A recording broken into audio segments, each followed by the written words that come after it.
This is the Raising Rebellion podcast, episode number 27. Welcome to the Raising Rebellion Parenting Podcast, where we will explore how to help kids seek purpose and passion, challenge society's expectations, and avoid a standardized life. Now here's your host, Paul H.K. Hello, Rebels. Thank you very much for being here. Today, I speak with Sonnys Sangha. Sonny is the co-founder of the Academy of Life and a brand new political party called Sovereign. He is someone who achieved a very high standard of education in England, having attended a prestigious secondary school and then going on to attend Cambridge University. He had top scores and grades all along the way, but realized sometime before graduating that there were some key pieces missing from his education, including what exactly he wanted for himself and how to go about achieving those goals. I really enjoyed meeting and chatting with him for a few reasons. He's very thoughtful and reflective. He's a visionary and very much a pragmatic one. He's been building upon his experiences, and they've all originated from a place within himself where he seeks deeper meaning and purpose for himself as well as others. Most importantly for me, though, he challenged my thinking of the word rebel, which not only gave me pause, but also a different perspective that I will now carry forward with me.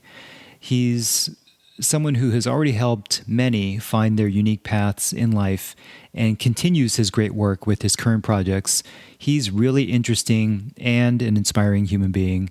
I hope you enjoy my conversation with Sonny. I'm here talking with Sonnys Sangha. He's the co-founder of the Academy of Life. Sonny, thank you so much for joining me on the podcast today. Hey, Paul. Thank you for having me. Absolutely. It's my pleasure to speak with you. Already excited because we've already been chatting a little bit and anxious to dig in a little here. If we could, let's start with your background. Can you tell me a little bit about your childhood growing up and a bit about your journey of how you got to where you are today? Yeah, sure. So I am English. I was born in Shrewsbury, Royal Shrewsbury, as it's known, in Shropshire, and but grew up mostly in Birmingham, which is the second city of England after London. And I was basically given a very academic education. So I went to a prep school up until the age of 11, which was a feeder school for one of the top, I guess, high schools. We call them secondary schools in Birmingham, called King Edward School, which is like the elite school here, which everyone wants to get into. And I got a scholarship to go to that school.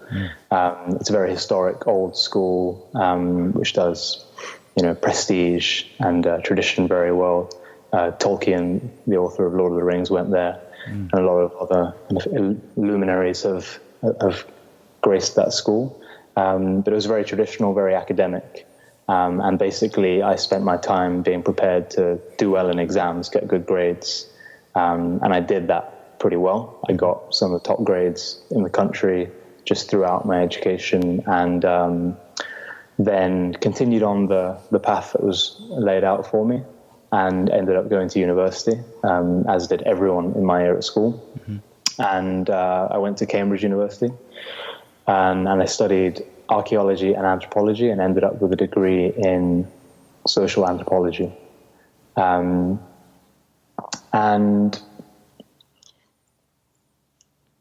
coming to that end of my education, that was kind of the peak in a lot of people's eyes. Going to that kind of school and getting a degree from Cambridge for a certain group of society in England and some parts of the world, that's a great achievement. My mom was very proud, and she can tell people that. And my brother went to Oxford, if that's not enough. Yeah, she's happy. Right. Very high achieving family. Yeah, but when I finished that journey, I realized that I didn't have many practical, useful skills actually. Like I think I was pretty smart and I could figure things out, but wasn't that qualified to do anything of that greater use. And I also hadn't been ever really guided to ask the pretty fundamental question of what kind of life I wanted to live. Despite having had one of the best educations on paper that's maybe possible in the world, no one had ever sat me down and tried to understand who I was, what kind of life I wanted to live, what that consisted of, and how I would get there practically. And so when I left Cambridge, I basically sat down and did that for myself. And I wrote a chart on like a big piece of paper, and I put happiness / well-being / fulfillment at the top, because I think I'd learned enough to figure out that was actually important. And then I had like drop downs from that, like what's going to get me there. And I had things like health and fitness and a job and good relationships and that sort of thing. And then I started consuming all of the personal development stuff that is out there, and kind of progressing through that stuff, and was learning basically. And I started doing projects that I was interested in, because I hadn't had much of a chance to do that as I was growing up, because I just had to pick from the option of subjects that there were. So, and that kind of really started kicking into gear when I was at Cambridge. So I was doing a lot of music-based stuff. I was running music events basically, and I took on a venue which was kind of shut down and revived it and made that a success with the help of creative people in Cambridge. And I learned so much more from doing those projects than I did from my academic work, from the books I had to read, the lectures I was supposed to go to, and the essays I had to write, and the exams that I had to take. And by the time I was doing my last exam, I was reaching breaking point. I almost dropped out of Cambridge. I didn't. I was actually starting our education company at the same time, and I figured then, it doesn't look good if you dropped out to start an education company. So I was just clinging on there. But so I started doing projects afterwards. I started a student enterprise competition connecting an investor that I knew in Birmingham with student startups.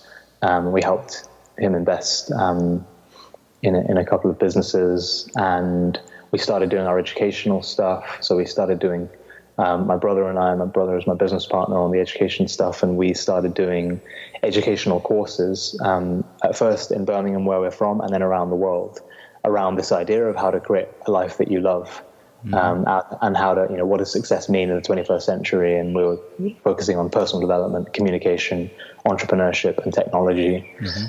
And we did those in Dubai, in Singapore, in Hong Kong, in India, in Mumbai. That was 225 Academy, right? Yeah, exactly. Okay. Yeah. And we did that for a while, and then we came back to our hometown and felt we wanted to do something more sustained, and more long-term, where we could actually be around to see the impact we were having educationally. And we wanted to build something which was, gonna last. And so we decided we wanted to create a university in our hometown, which is now what we're focused on. And that's been an interesting journey, about figuring out, do we need universities given the way society is changing? And if so, what will they look like? And what we're discovering for ourselves, at least, is, thinking back to our experiences at, Cambridge for myself and Oxford for my brother, what you have there is a beautiful town, which is quite compact. You have really nice historical, good-looking buildings, and you have bright young minds who are there to learn, all mixing together. and they're often doing projects, doing extracurricular stuff, pursuing their passions on the side. And then they're going to their professors, and their professors are telling them to do their work. Well, they were for me and my brother, at least, and other people that were doing kind of entrepreneurial project-based stuff. And so I guess what we're doing now in our hometown is creating kind of the combination that we would have liked in a university.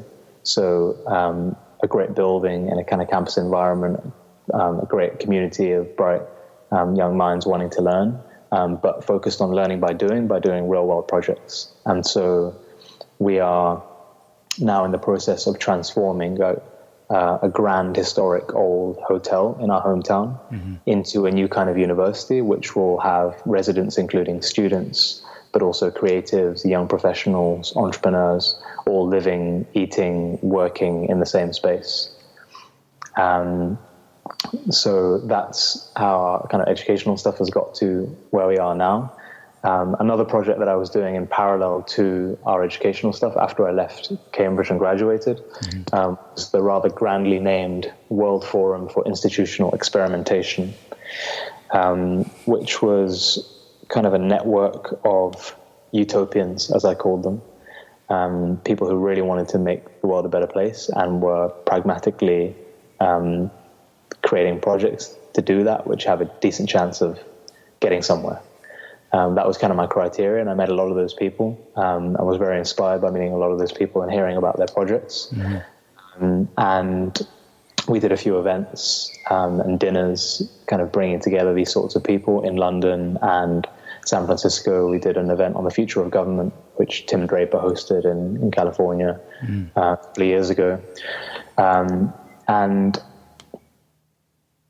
for me, that stuff about how society is fundamentally changing, across every area is obviously inextricably linked with education. And for me, I want to play a part in general towards the advancement of social justice and a kinder, more loving world. And so I couldn't ignore the kind of systemic stuff, which is maybe outside the regulated scope of education. So the company that we've set up to do our educational stuff is the Academy of Life CIC. It stands for Community Interest Company. So we're legally obliged to reinvest at least 65% of our profits. So it's kind of a social enterprise legal form in the UK. And when I created that company, I had to sign a kind of a disclaimer saying that we won't do any political stuff. But I found that when trying to do any projects in the world, you always, which is trying to change things, you're always going to hit up against kind of how politics works as it stands. So we've gone to Westminster and met with ministers. We've been to the House of Lords and met lords, and got a sense of how the architecture works and how kind of the funding mechanism works. And I couldn't really justifiably see those things. And for me personally, not do something in the political arena, which can help facilitate what is, in my view, kind of the gradual movement towards a more peer-to-peer democracy, a more fluid, responsive, liquid democracy, which is less representative and more direct, enabled by the modern technology we now have, and used for plenty of other stuff, but which we could be using for making decisions collectively. So another project that I've recently launched in parallel to our education work is a new political party called Sovereign, which is set up in the United Kingdom. And it's a party which is designed to remove the need for itself and politicians and parties in general. So we have no policies, but any of our candidates will have just one pledge, which is that if elected, they will simply always vote according to what citizens have requested online via our app. And this is an app which is being specially designed by the creators of Democracy OS, whose work has been featured by the BBC, TED Global. They were on the first non-profit batch of Y Combinator, and they are building the technology to enable the future of democracy, and they are working on their app in time for us to use it in this summer. So we're starting very small with this political initiative, and I'm going to stand myself as the first candidate in the United Kingdom, in my hometown of Birmingham, in the ward of Harborne, which is where I live. And we are just fielding myself as one candidate in the local Birmingham City Council elections, which are in May 2018. And election day, I think, is on Thursday, 3rd of May, 2018. To all the eligible voters out there listening. And so I'm just running myself, just putting myself up initially, but what I'm asking people to vote for is not for me, but for themselves. So our slogan is vote for you, because if elected, I will purely be a vessel for the will of the people, basically. And so that's what, that's my journey so far, and I think that leads to where I am now. That's an amazing journey. All right, I have too many questions, Sonny. Okay. You were talking about, let's go back to when you were in university. I'm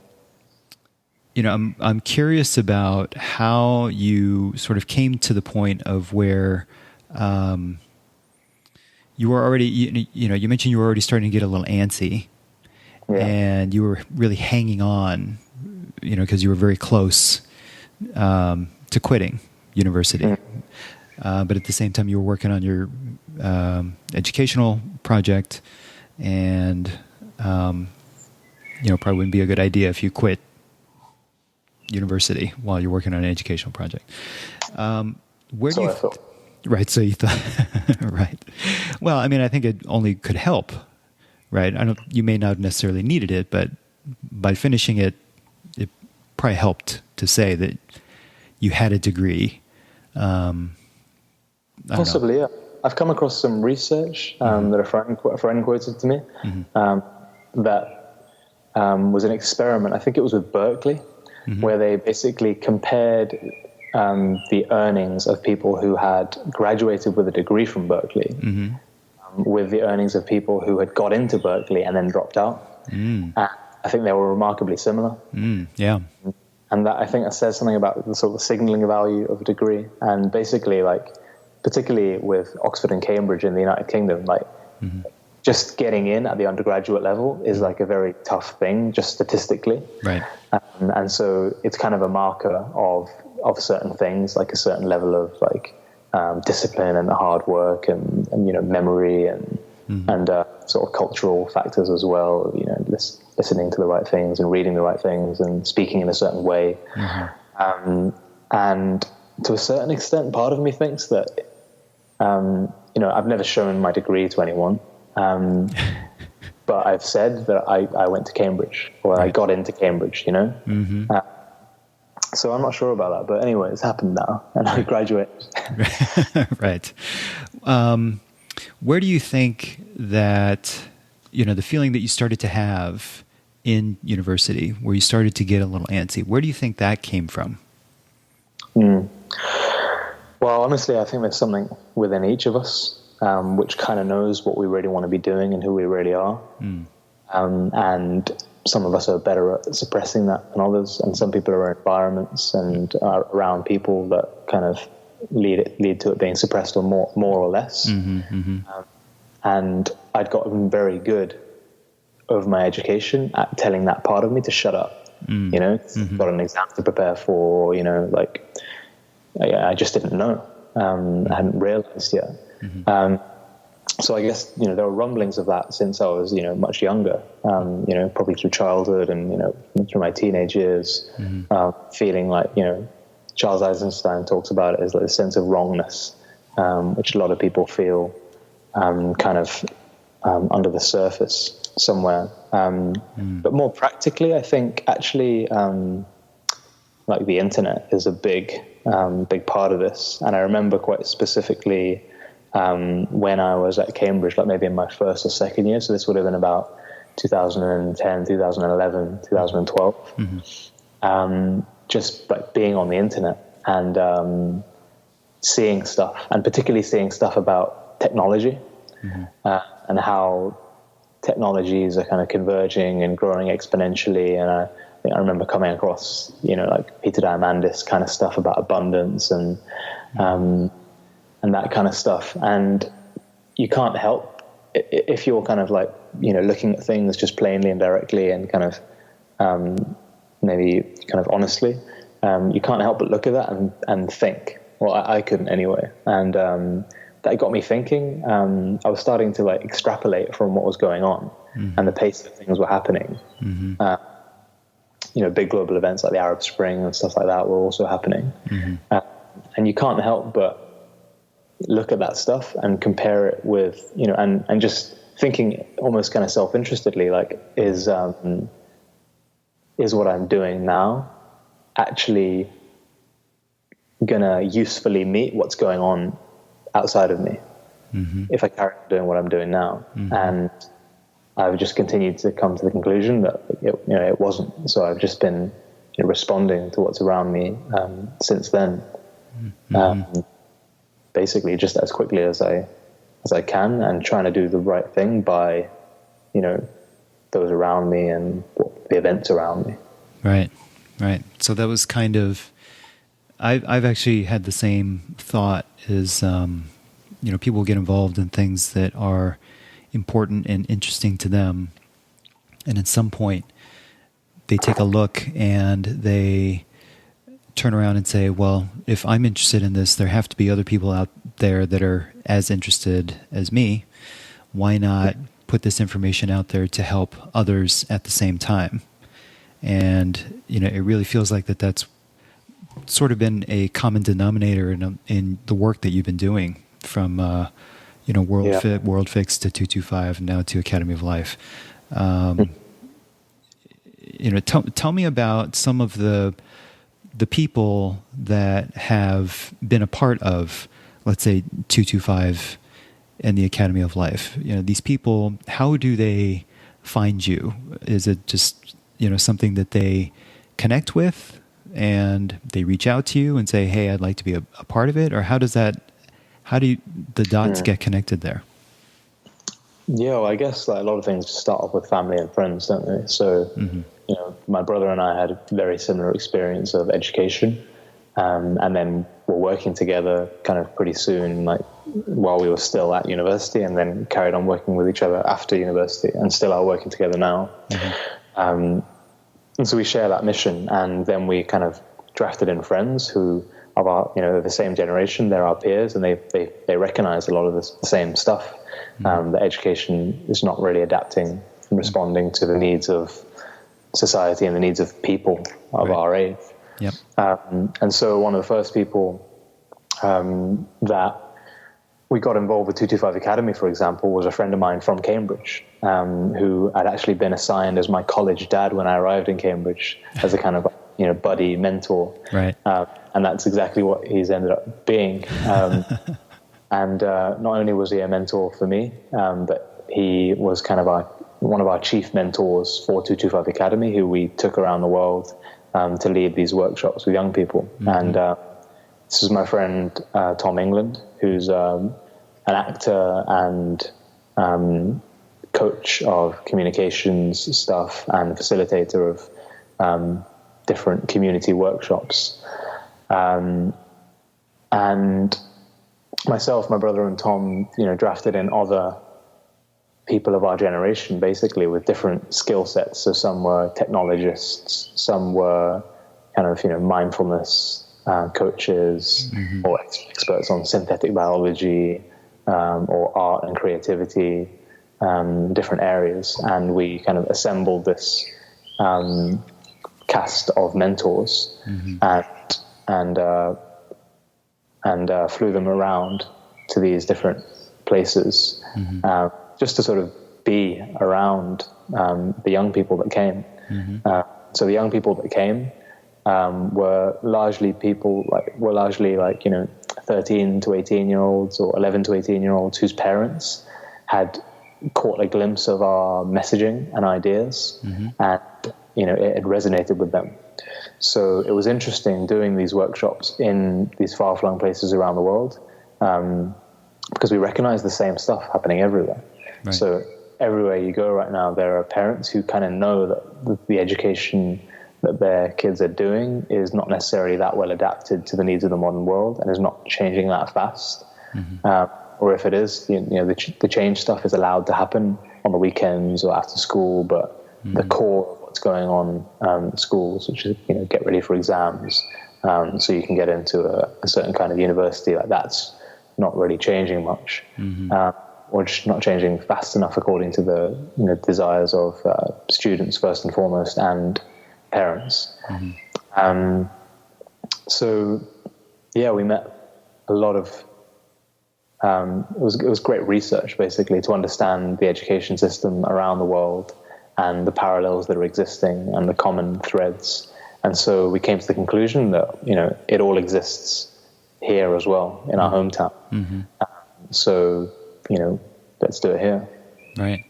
Do you see sort of the ideal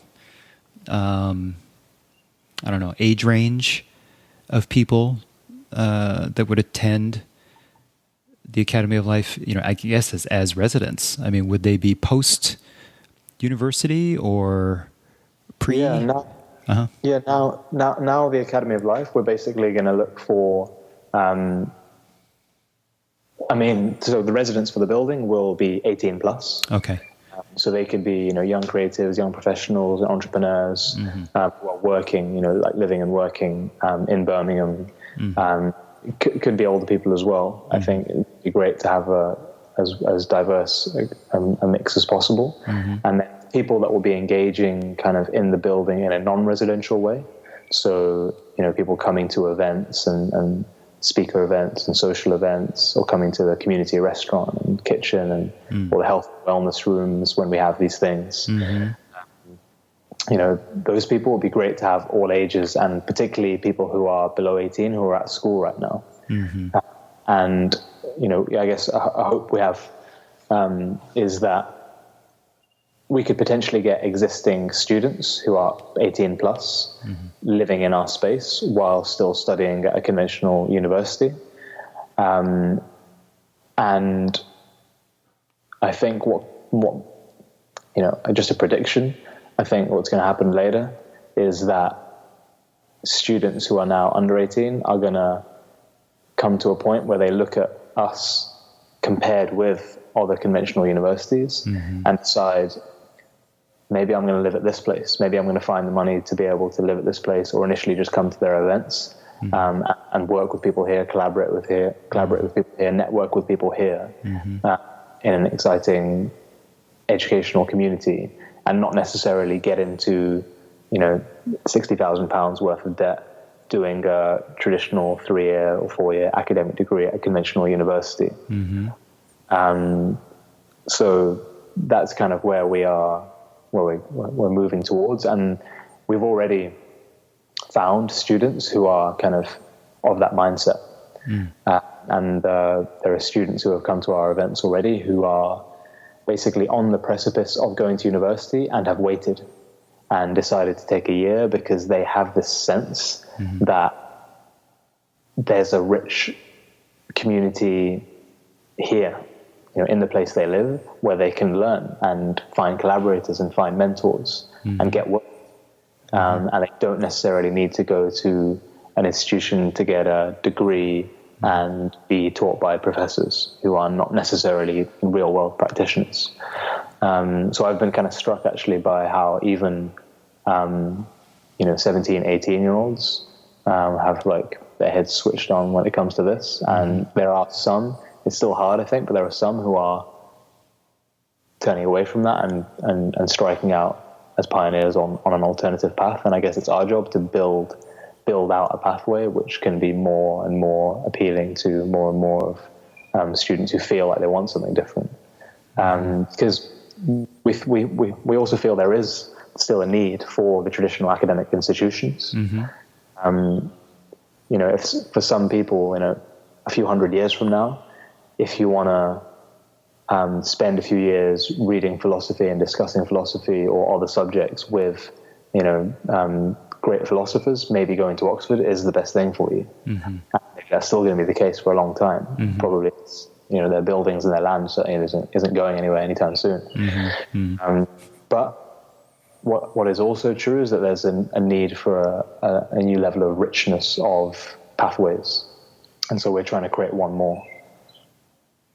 I love it. I love the whole concept. What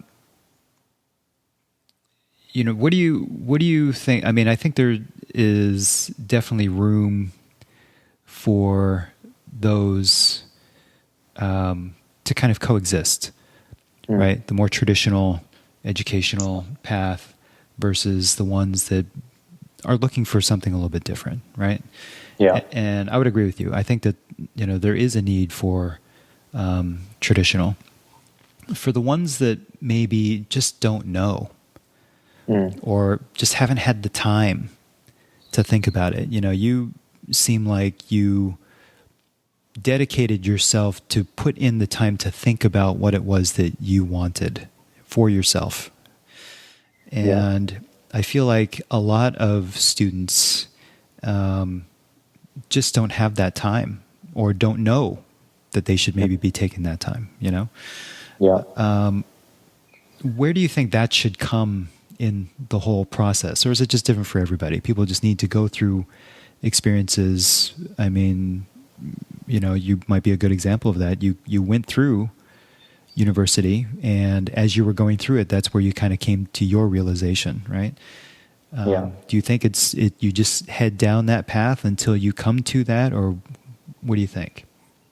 Yeah, I mean, I think from the individual's perspective, from the student's perspective, as it were, I think it just comes down to following, your inner light. What's the voice inside you saying that you want to do, right? And really trying to learn to listen to that and cultivate that. Mm-hmm. But then for the others, I think, like, particularly adults need to just take more responsibility. Yeah. Adults throughout the whole of society, not just educators, right? For kind of having their heads up, looking around them, and guiding young people, and even if they don't know the answers, at least asking the right questions of young people. Right.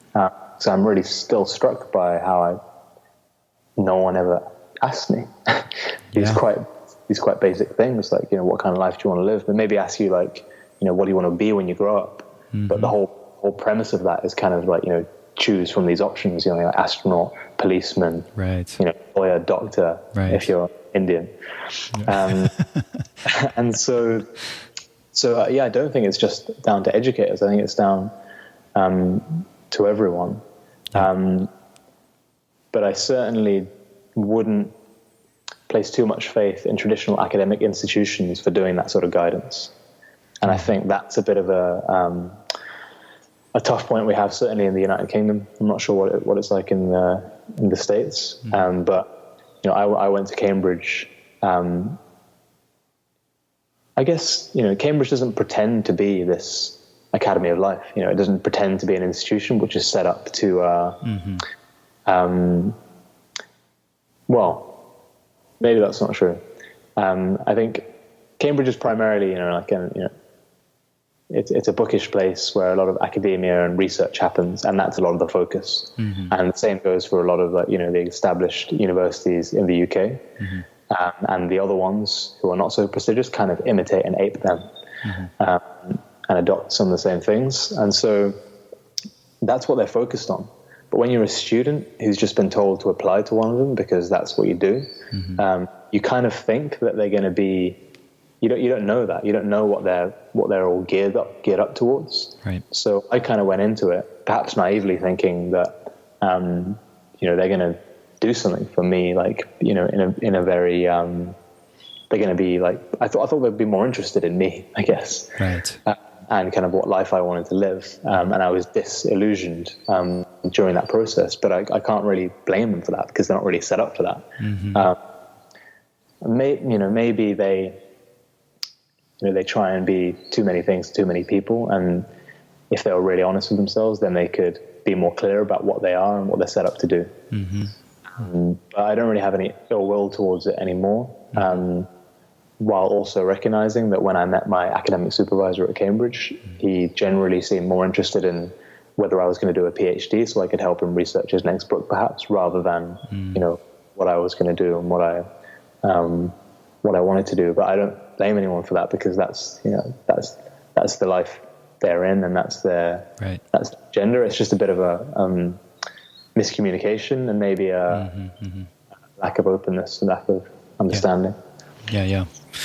Well, I guess on that same note then, how much do you think your university experience contributed to your mindset, to the way, to get you where you are today? How much of those pieces of attending Cambridge do you think contributed to that?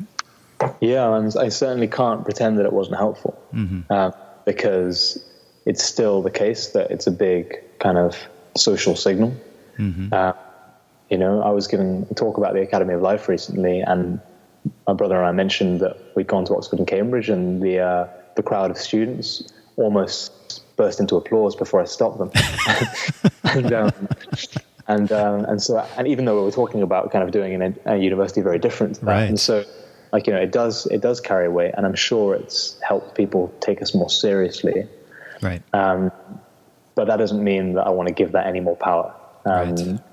And the people you meet as well, like I said, Tom England, who was my mentor at Cambridge, and we became friends at Cambridge.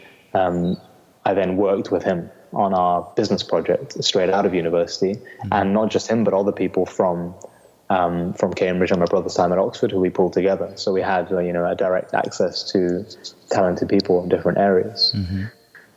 So there's prestige value, there's network that you get from it. Right.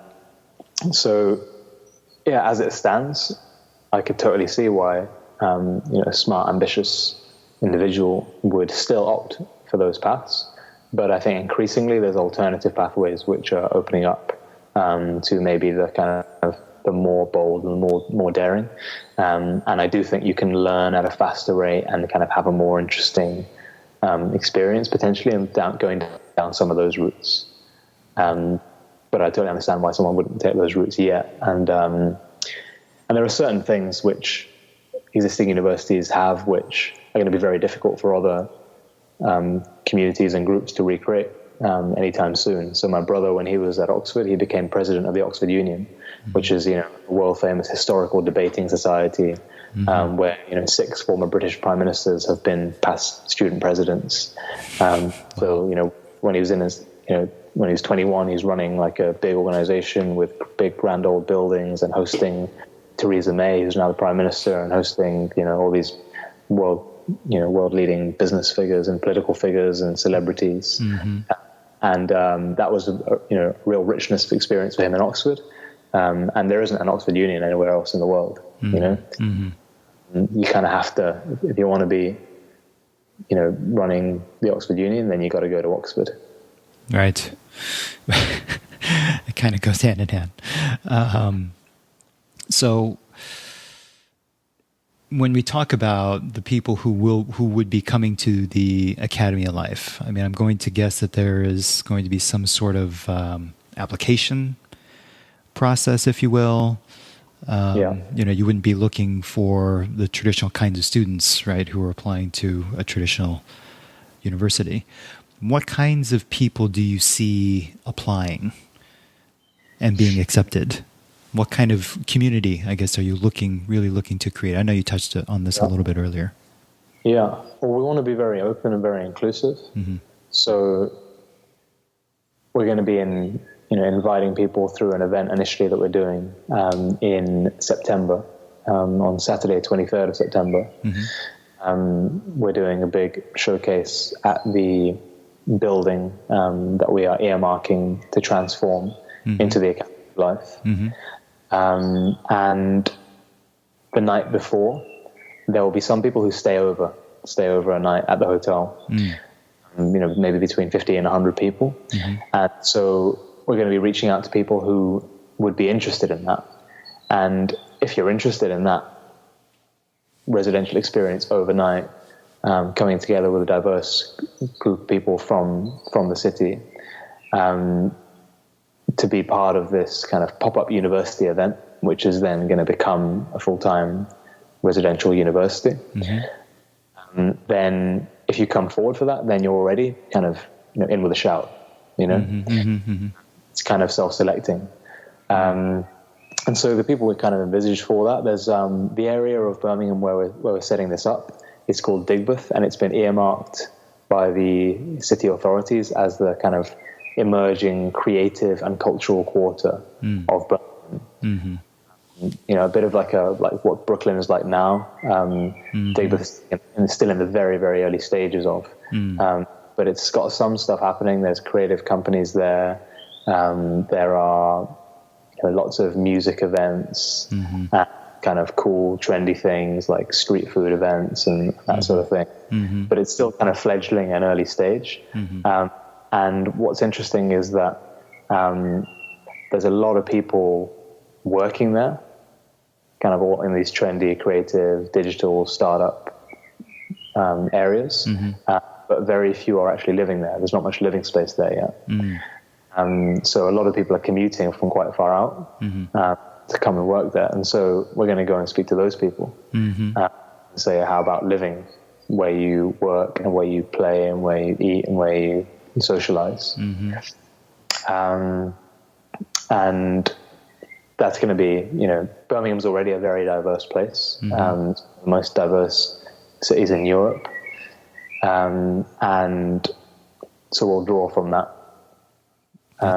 What is already a very diverse community, which is kind of condensed into this area of the city, which has been earmarked for regeneration along these lines. That sounds like an amazing community. I wish this would have come about before I went to university. A lot of adults actually say whenever we talk about this stuff. A lot of adults say, like, can I do the degree, or can I join the program? Yeah. And it's funny because it feels like all we've talked about really is kind of, it's just a program where you get to do what you like. Right. Basically. Right. And I think that's what the adults like. They're like, oh, just a thing where I can do what I like. Yeah. And I think that's because a lot of adults, this is my suspicion maybe, but a lot of adults are like not necessarily doing what they like. And don't think they can do what they like. Yep. Yeah, I agree. I'm surrounded by friends that, are at that point, and already looking back and saying, God, I wish I would have, right? Yeah. So maybe we make more of an impact on the parents in the end than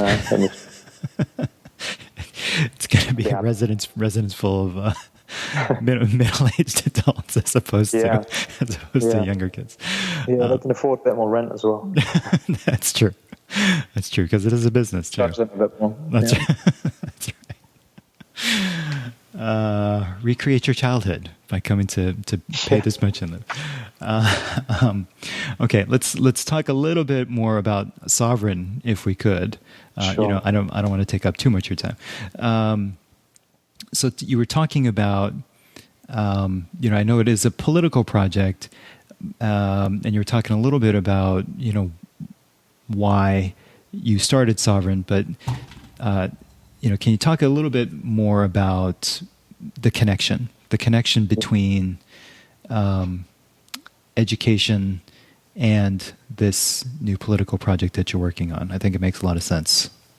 Yeah, for me, it's very much aligned, and the core of it is about personal responsibility for your own life, being a sovereign individual, and listening to and following your inner light, and being a light unto yourself, and not necessarily being led by what others are demanding of you or expecting of you, but listening to what it is that you want, what you need, and living the life that you have imagined and creating the life that you love.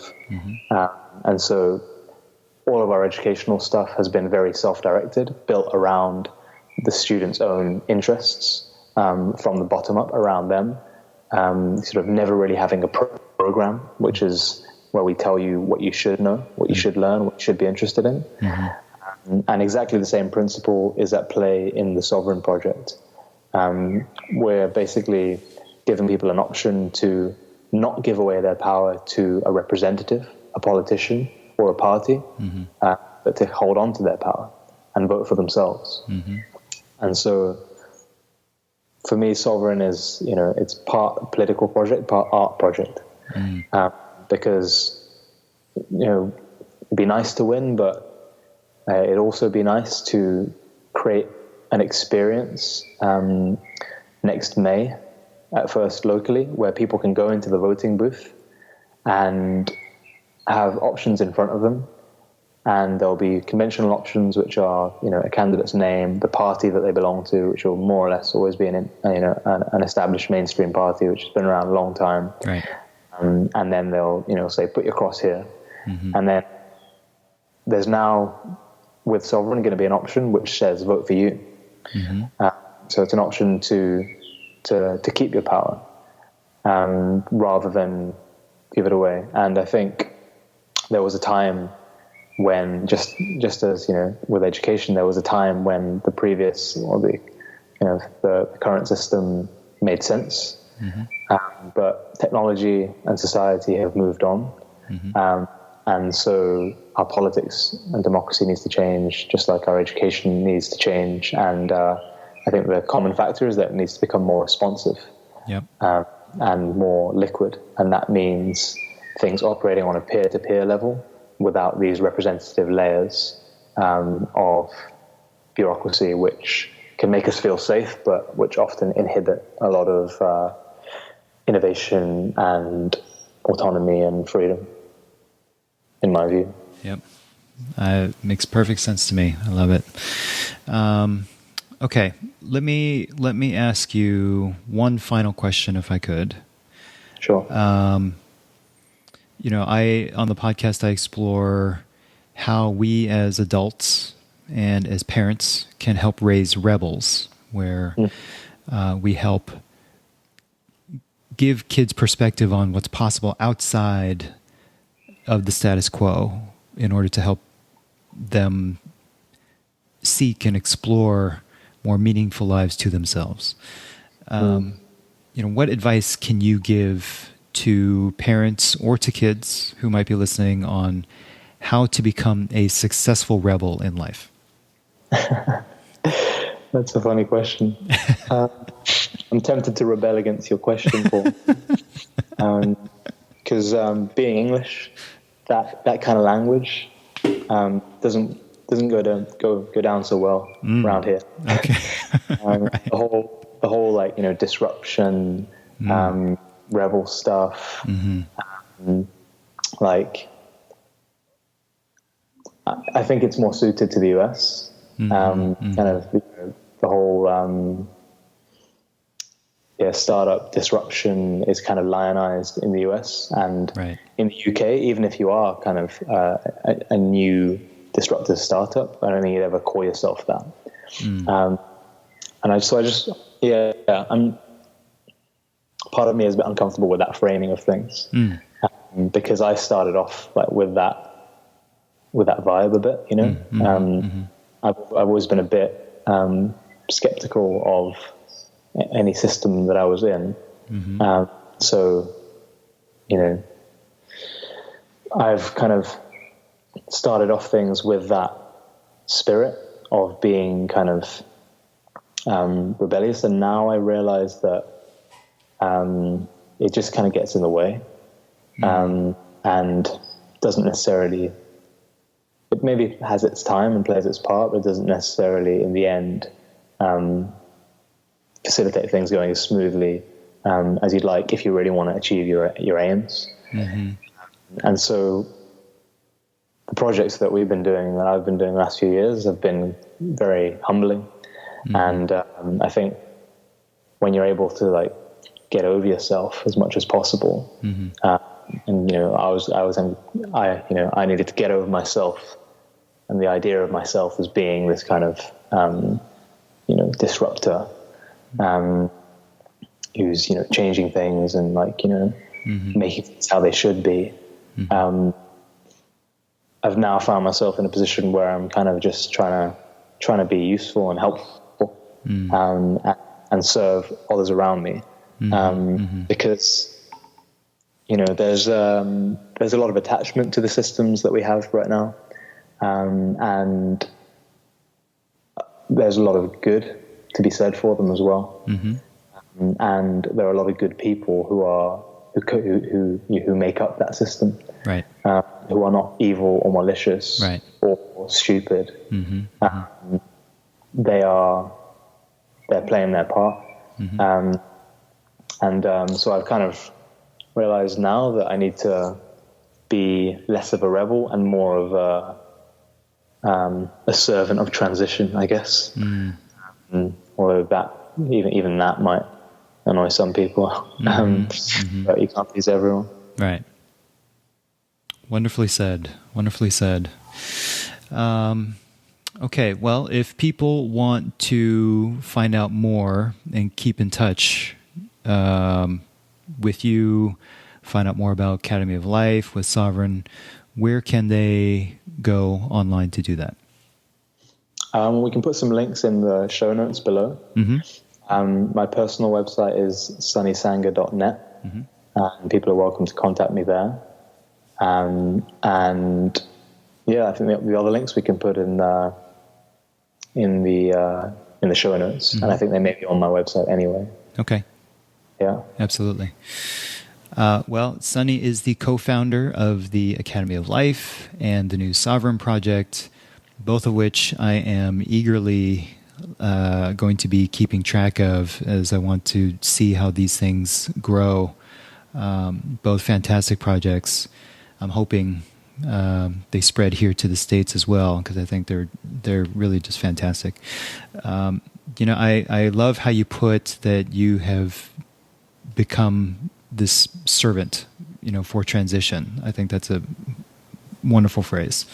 And I truly believe, Sonny, that you're helping create these people that will make the world a better place when it comes down to it. Thank you for the work that you and your brother do, and also for taking the time out of your busy schedule to chat with me today. I truly appreciate it. It's been very enlightening.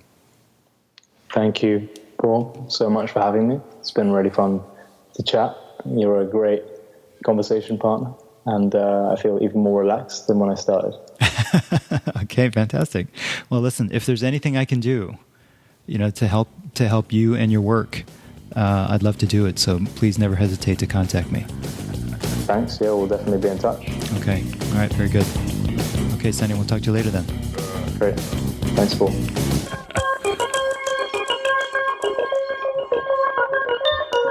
By sharing these stories, my hope is that it provides you with information and perhaps some motivation to help you with your family's journey to raise your kids to take ownership in their future and to be courageous in living the lives that they want to live.